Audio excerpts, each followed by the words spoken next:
Again with a presidential rematch. The first debate of the 2024 general election campaign is now in the books. President Joe Biden and former President Donald Trump face off as both attempt to lure undecided voters. Tonight's debate was 4 years in the making and the first meeting between the two men since the last presidential debate, which was in October of 2020. I'm Jessica Cartalia. And I'm Siafa Lewis. Yuki Washington has the night off.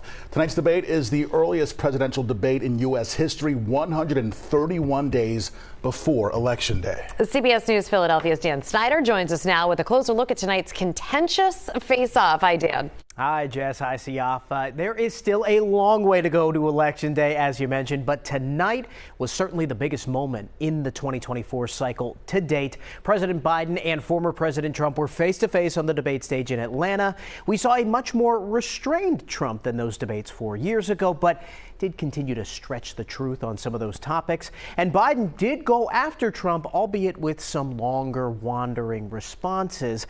Now, these two answered questions on everything from immigration to abortion to foreign policy. But topic one is the biggest issue for voters this year: the economy. But there's more to be done. There's more to be done. Working class people are still in trouble. I come from Scranton, Pennsylvania. I come of a household where the kitchen table, if the things weren't able to be met during the month, it was a problem. Price of eggs, the price of gas, the price of housing, the price of a whole range of things.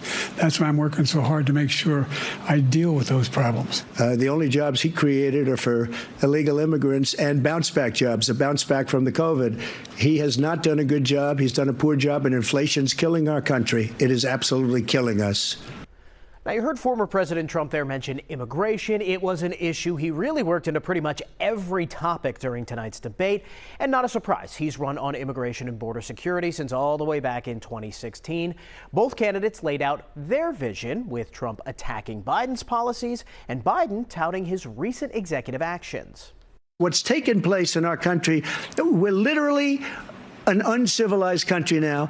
He doesn't want it to be. He just doesn't know. He opened the borders. Nobody's ever seen anything like. And we have to get a lot of these people out, and we have to get them out fast, because they're going to destroy our country. We worked very hard to get a bipartisan agreement that not only changed all of that, it made sure that we are in a situation where you had no circumstance where they could come across the border with the number of border police there are now. We significantly increased the number of asylum officers.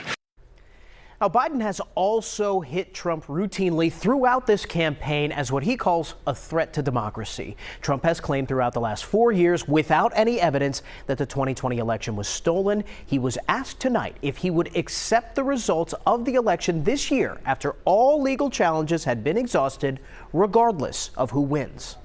If it's a fair and legal and good election, absolutely. I would have much rather accepted these. But the fraud and everything else was ridiculous. And if you want, we'll have a news conference on it in a week, or we'll have another one of these in a week. But I will absolutely, there's nothing I'd rather do.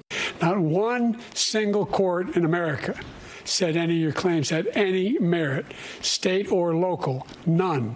But you continue to provoke this lie about somehow there's all this misrepresentation, all this stealing. There is no evidence of that at all.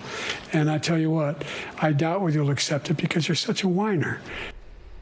On abortion, Trump said he would not ban the abortion pill, while Biden said he supports the limitations laid out in Roe v. Wade. And asked about their fitness for office, the two men compared their golf game.